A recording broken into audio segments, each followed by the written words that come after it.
Hay. Đây là mình có nói của chui học của.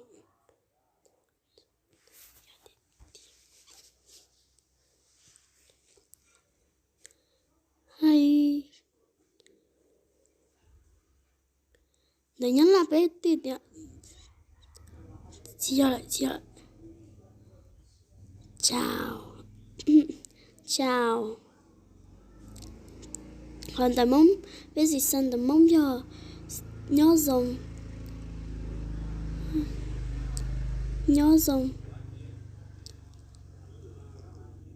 Là của chơi. Có tí ơi hello. Ôi của you get. Hello. Để nhắn lại là xin chào.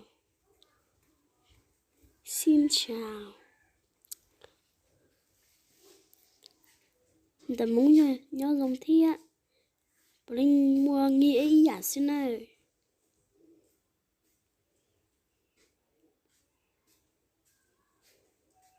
Khó uốn hông bên á giờ. What's your name?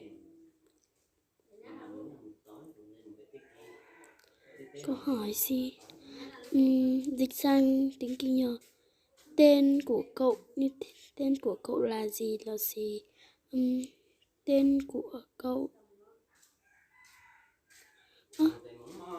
Cậu là gì? Là muốn cho con lúng bê hôi trà. Ý là li của chị Xuân cho cái là muốn nói giờ. Con lúng bê hôi trà.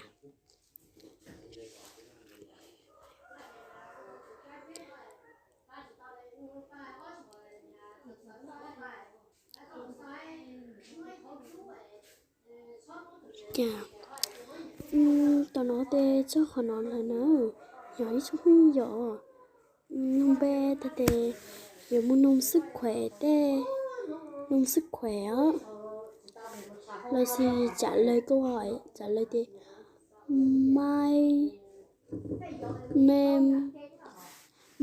Trả lời mẫu khó. My name là gì? My name của khó nói của viết cách hai là nó. Ví dụ đi có viết câu lúc bé cho họ đó. Tớ sẽ có cho viết dấu á. Tên của tớ là cái gì? Tớ là hay ba bốn chấm rồi viết tên của mình ra. Còn cú lúng bê hu trà do tìa tên tầm mong nói do cú lúng bê hu trà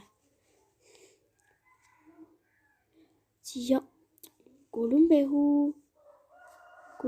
bê hu ý là đi hun tớ có lúng bê sẽ nói rồi tao sẽ nói cho khó hỏi sức khỏe nữa. Sức khỏe. How are you?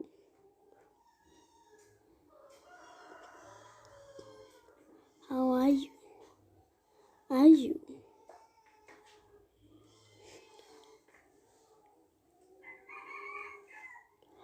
Nói giờ bạn có khỏe không là gì? Cậu có khỏe không?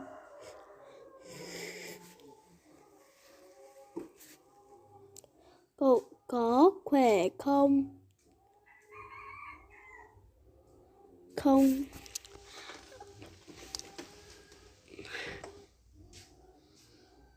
Hòn tầm bố giờ tìa có bùa mua giò.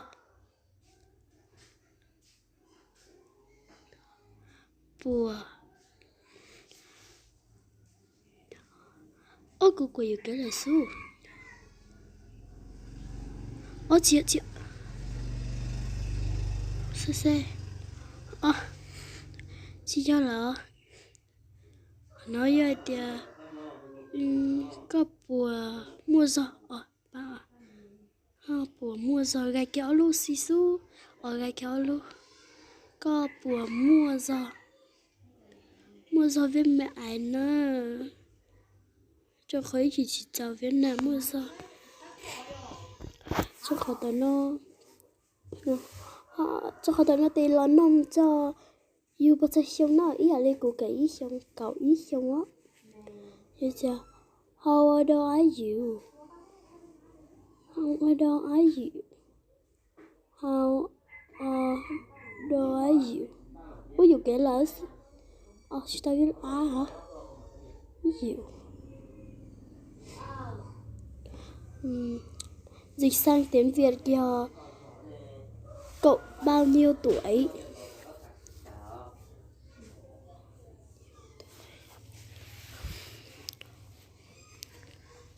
cậu bao nhiêu tuổi dịch sang tiếng Mông giờ có bùa trời sông có bùa trời sông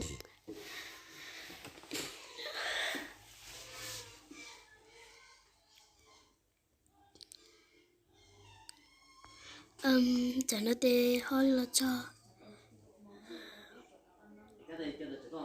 phải viết số hỏi là cho câu trả lời đó hay thì nếu hỏi dù thì phải thích kiểu nó chỉ một ó dạ trả lời đó bây giờ rồi của nó khá là thính từ lúc thính kiểu nào bỏ mua tên lúc thính kiểu đó dịch sang tiếng Việt do tớ ổn khỏe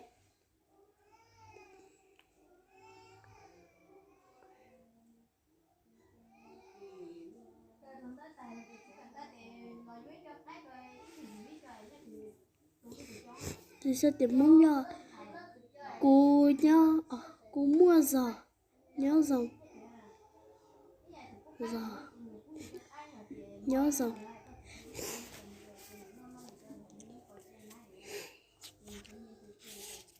rồi nữa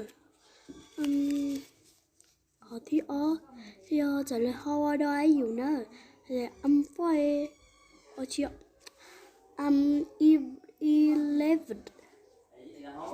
ý là họ nói viên tại yêu xong đó họ cũng cái trong tay của điên kia 11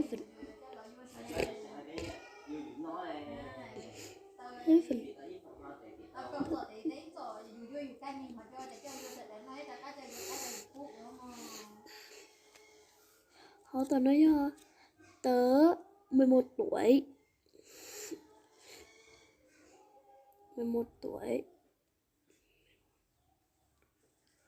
họ nói cú cả ít chồng tức gì mà cú biết để mong muốn gì chặt chẽ cho nên bố tự để làm mong của tôi chỉ chua kinh hành thế có ít chồng cho chẳng nói gì do khó nhẹ tạm biệt nhá goodbye goodbye thì hẹn gặp lại tất nhiên mà của ấy là của này để sao ấy của là khi nè thì cho chuyển tới của là khi nè sao YouTube thì của cả cho chuyển tới tôi đau là tất nhiên chán rồi bé của lì thế của một bữa của cho thiên nè trong nó xin nó để muốn nhau xin lựa sao tất nhiên cũng một của cái lú sơ nhà rồi cho sơ nặng rồi xin lựa sao xin li nó xin theo lựa sao ấy cũng mà là khiến nè cho số chuyện đó ít bé thế nhớ rồi bạn bè